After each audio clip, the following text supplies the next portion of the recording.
That's awesome. Thank you. Okay. When Chris was in North Carolina, how many times did you see him when he was out there that summer, 2018? The 6 weeks he was down here, he came down for the last week, and that's when they went to the beach and stuff. Of course, we went down to the beach at the same time. Like I said, we were 5 miles apart, never got to see him because she wouldn't allow it. And we got to see him one day, the day before they left to go back, more or less. It was, they stopped down to see my mother when she was in a rehab center. She was 93 years old. And she wouldn't bring him by here. I had to go pick him up there. I did. And he spent the afternoon here at the house, and me and Sonny and Jamie and Robert and the kids, and Jamie, other grandbabies. And we cooked out and just sat around and talked and stuff and hung out on the porch. And that's when he told me that she only knew that they wanted to get a divorce, and that he was looking for an apartment, a little 2-bedroom apartment with bunk beds for him and the girls, because that's how his life was going to be from now on. He'd only more or less set a schedule up from a month or so out from that, so he'd work the schedule, and he'd have them 1 week, he'd have them next week, type thing. So you guys did know he was getting separated or getting a divorce? Well, that's the first we'd heard of it. That she already knew about it, and actually the house is already for sale on the market. Chris Watts, WATTS. Wow. What's going on right now around your house? Right now, you got K9 units, the sheriff's department. Everybody's they're doing their best right now to figure out if they can get a scent, see where they went. If they went on foot, they went in a car, or they went somewhere. And right now, it's just they've been on point. They're going through the house trying to get a scent, and hopefully they can pick something up to where it's going to lead to something. What happened? Your wife came home. Tell me what's. She came home from the airport 2 a.m. and I left around 5:15. She was still here, and about 12:10 in that afternoon, her friend Nicole showed up at the door. I had texted Shanann a few times that day, called her, but she never got back to me. But she wasn't getting back to any of her people as well, and that's what really concerned a lot of people. Is she's not getting back to her. If she doesn't get back to me, that's fine. She gets busy during the day, but she didn't get back to her people, which was very concerning. And Nicole called me when she was at the door, and that's when I came home. And then walked in the house, and nothing has vanished. Nothing was here. I mean, she wasn't here. The kids weren't here.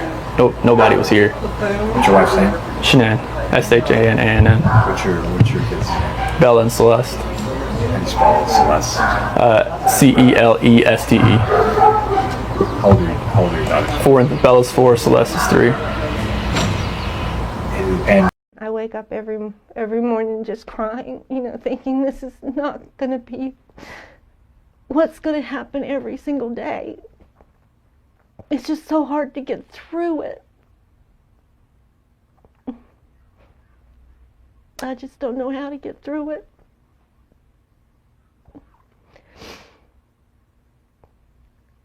When and where did he meet Shanann? They met, and he liked her, she liked him, but I don't think that was love at first sight or anything. They took a little while and I guess got to know each other and, dated. It was always a little strange that she always said a lot of things about Chris in front of me that I didn't like. This isn't the kind of person I would date. He doesn't know how to do this, or he doesn't know how to do that. He looks like a skater boy. Look at his hair.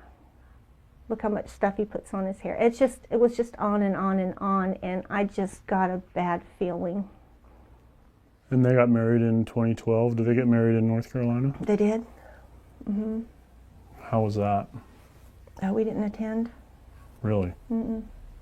We didn't attend because Shanann and I just couldn't get along, and I didn't like the way she treated him. What do you know about their marriage and their issues? Oh, very little.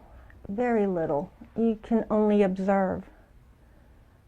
I could only observe what I saw when I was around them. Christopher always seemed anxious, and he when she needed something, I mean, he would run. He wouldn't walk, he would run, he would get it. He just always seemed to be right there at her beck and call. And did that seem odd to you? Or? Very odd. It was very odd. He just seemed nervous. So how much did you see them over these last 6 years? Probably twice a year. We would go up there. Did you stay with them, or? Yeah, we would stay with them and stay a week and then come back home. Tell me about Bella and Celeste. Oh, Bella was just like Chris, just like him, shy, cautious, conservative. Cece was a ball of fire. I mean, she was fearless, completely fearless. She just loved to run, run, run, run, run. So they were wonderful. It breaks my heart to know that they're not here. They were beautiful children, beautiful children. What did they call you? Mimi. Mimi? And how about Ronnie? What did they call? Papa. Do you think Chris loves Shanann? Oh God, he loved her. Yes, I believe he loved her at first. I believe he did. But I think as the years went on, I think it just being in that kind of a relationship, which the social worker even said that marriage should have ended a long time ago. Shanann's pregnancy, and what did Chris tell you about that? Was he excited? No, I don't think he was. I think it was a shock to him. And he said that they have been talking about divorce, that they are not compatible anymore, and he was not happy anymore. And I finally thought, he's finally seen the light. And I take it Chris had never been in trouble with the law? Never. He's got one speeding ticket and didn't even know about that. Tell me what happened when they were reported missing. What did you find out? How did you find out? Who told you? I think Ronnie called me. Ronnie called me and said that they're missing, and I thought, I don't believe it. I didn't believe they were missing. I believed that she was going to punish Chris. She was just going to punish him, take the girls and just punish him. I had no idea of anything else. Christopher called and said, Mom, they're searching the house.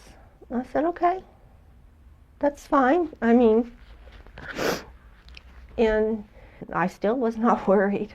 I was not worried. I just thought Shanann had run off with girls. So walk me through the sequence of events over the next few days. Did you and your husband travel to Colorado? Ronnie did. Okay. Ronnie did. And I mean, Christopher let everybody come in. Her phone is there. Her purse is there. Everything is there. But there's no kids and there's no Shanann. And I was not worried. You know, I thought, she has just gone off and I'm going to punish you for this and you can worry about me. But when Christopher called us and he said, I said, do you want us to come down now? He said, tell Dad I need him. Tell Dad I need him to come down. I said, what about me? He said, no, Mom, just stay. Just send Dad. And he picked him up at the airport and they drove to the police station. And Chris still didn't say anything to him. Nothing.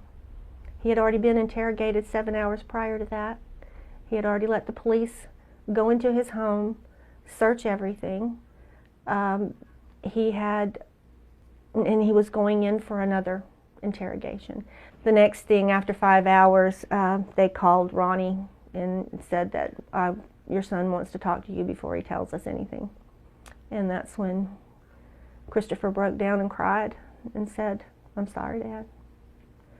He said, "I went into a rage and I killed her after she killed Cece and Bella." And he found out where he is, and then they wouldn't let him see him. He couldn't see him. And so he was going back to the airport when his public defender called him and told him to come back. So, and that's when Ronnie met his public defender. And so, talked to her for a while. And they kept in touch with us and let us know what's going on. And then what was the next update that you got? Was it? The next update I got was Ronnie called Jamie and told them they found their bodies. And they rushed over here. Nobody told me anything until they walked through the door. And they told me what happened, and I just fell to the floor. I just fell to the floor. It was unbelievable. And it's been unbelievable ever since. And what did his attorneys tell you about contact with him, starting with his none. arrest? No contact. Everything is recorded. No contact. No letter writing. I didn't see the harm in the letters. Hi son, love you, keep fighting. We are here to support you. What is wrong with that? What can the DA do about letters like this? Why couldn't we just write him a letter? We did what we were told to do. When they called us to tell us that Chris was thinking of a plea, that he wanted to speak to us about it. And when we got down there, it was a lie. They wouldn't let us talk to him about anything. And then we had to talk to him through a screen and a phone. And he just looked, he was crying. I mean, he wasn't crying. You could see the movement in his mouth that when I talked about Bella and I talked about Cece and the memorial service that we had for them. And he asked what pictures did we use, and what was the song. You can see how he was trying to hold back tears. What day was that? Do you remember? Well, we flew in on that Monday. We flew in on Monday, and we saw him Monday night, and then the plea deal was on Tuesday. So Monday night was when you wanted to talk to him about it? Yes, and we weren't allowed. And it would have helped us so much to be able to talk to him. I wouldn't have to go through all this now. Everything just seems to be shrouded in secrecy. And just tell us what is going on. Let us ask Chris if it's okay if you talk to us. I just don't like the way it was handled from the very beginning. I don't like the way it was handled. I want to save your life. That's all. We're just here. We're going to save his life. We want him to get life in prison. It was like they already knew he was guilty. Ella Marie Celeste Catherine Watts. I am also the mother of Christopher Watts, who I will be directing most of my statement to. First, I'd like to begin by recognizing the absolute horror of this crime and acknowledging the devastating loss that both the Rusek family as well as our family have faced. Our families have been irreparably broken by the needless deaths of Shanann, Bella, Cece, and Nico. This is something we will never get over. We will always mourn the loss of our family, and in that we are united in our grief. I am still struggling to understand how and why this tragedy occurred. I may never be able to understand and accept it, but I pray for peace and healing for all of us.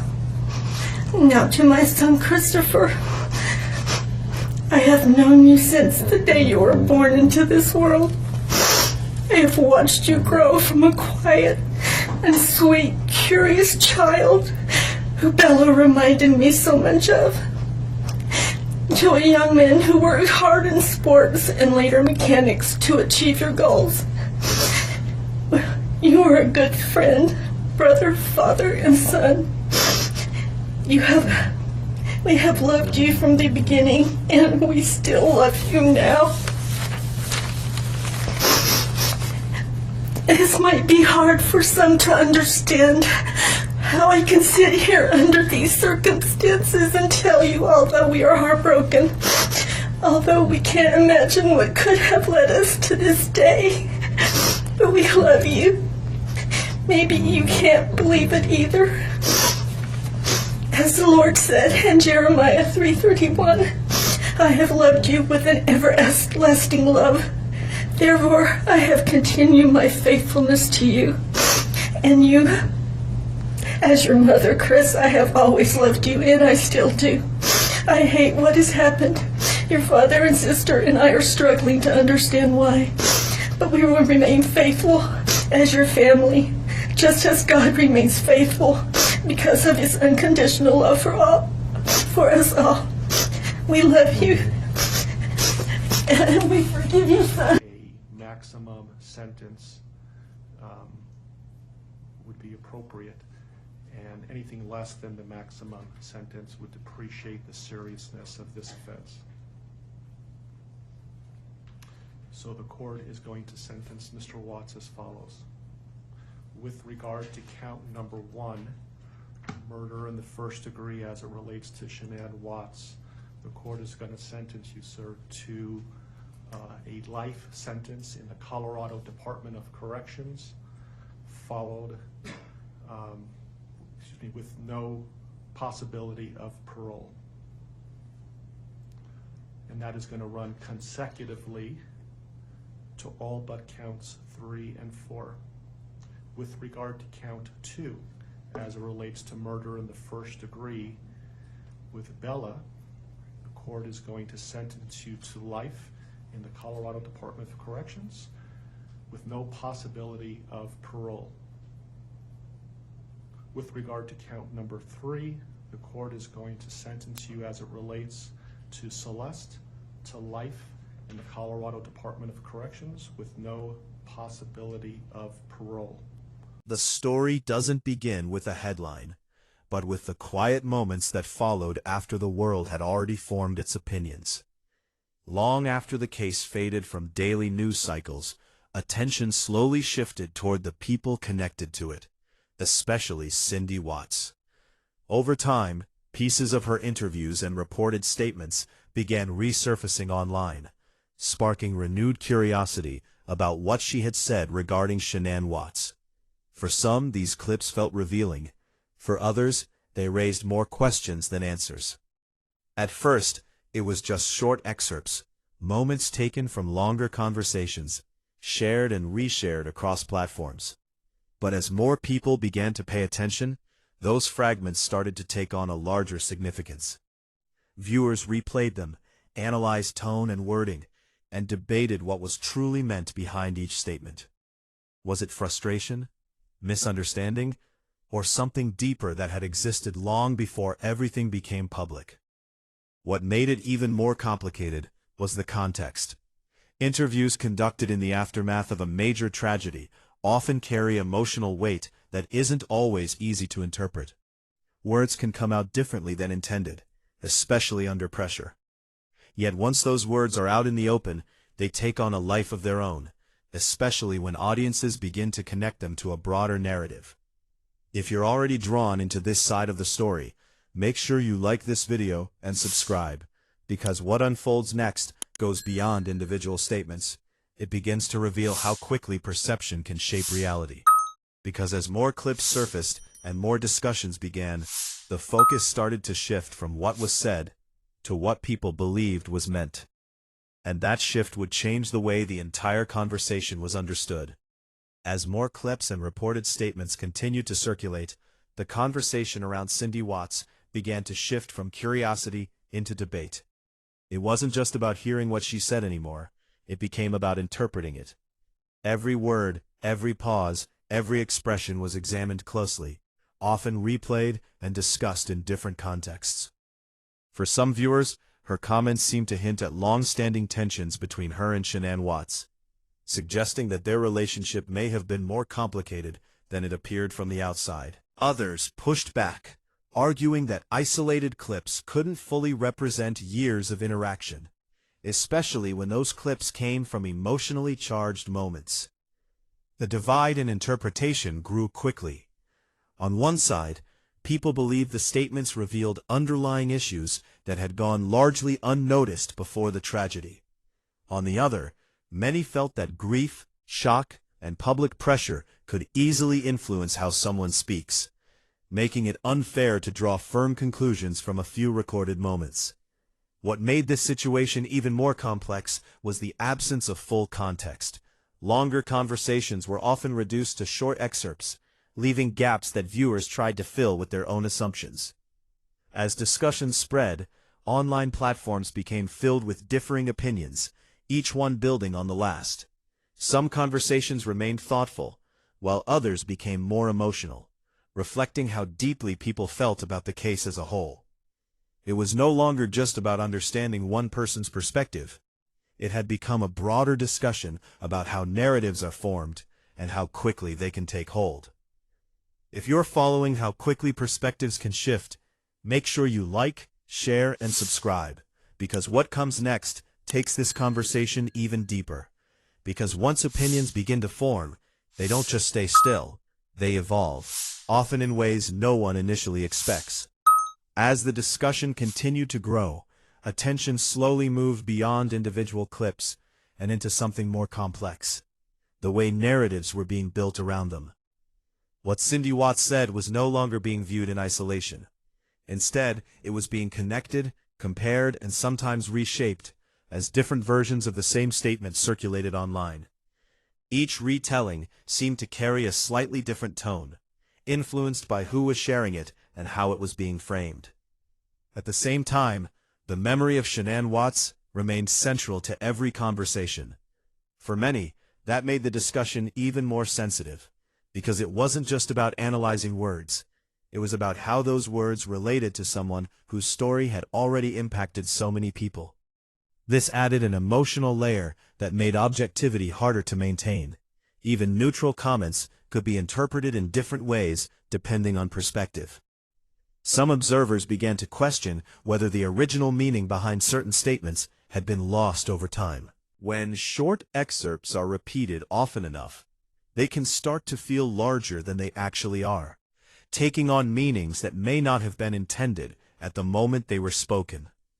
Others argued that repetition doesn't create meaning, it reveals it, suggesting that the consistency of certain remarks pointed to deeper feelings that had always been there. As these opposing viewpoints continued to develop, the conversation became less about reaching a single conclusion, and more about understanding why so many different interpretations existed in the first place.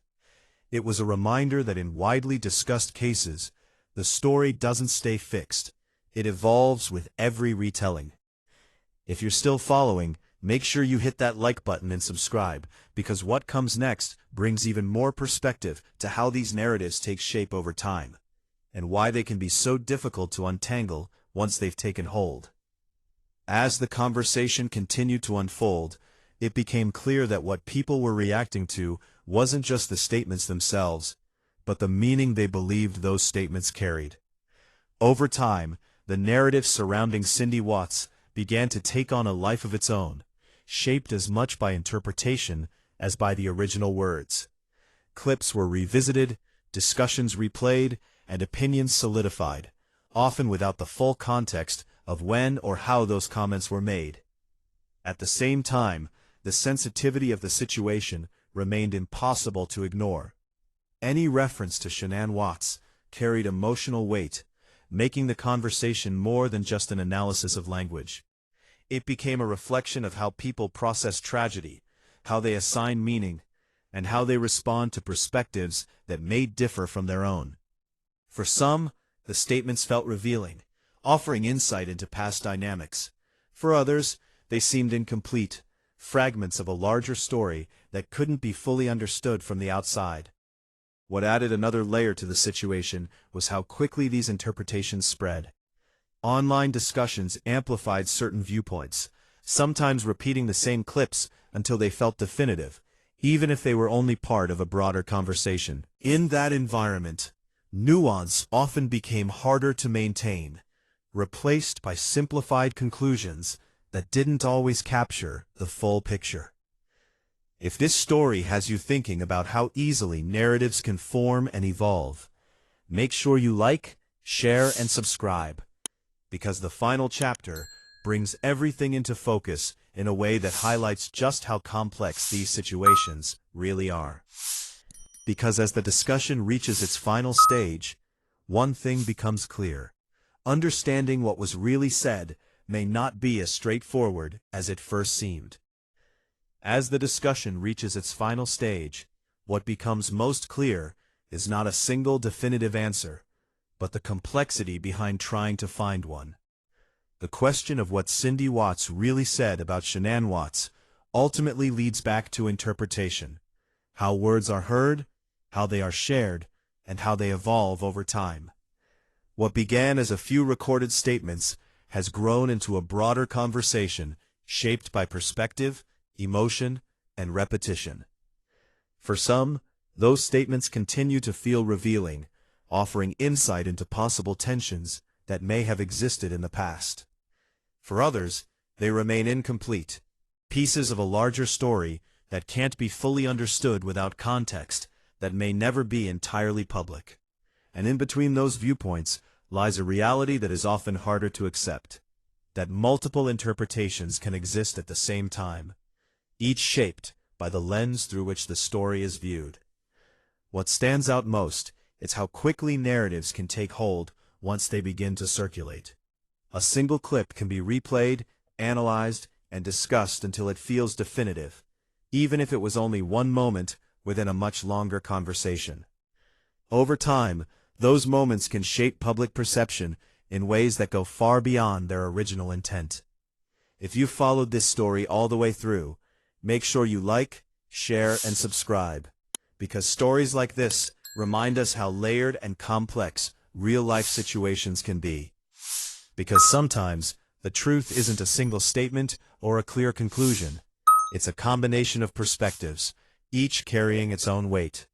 And in the end, what remains isn't just the question of what was said, but how it was understood, and how those interpretations continue to shape the story long after the words themselves were spoken.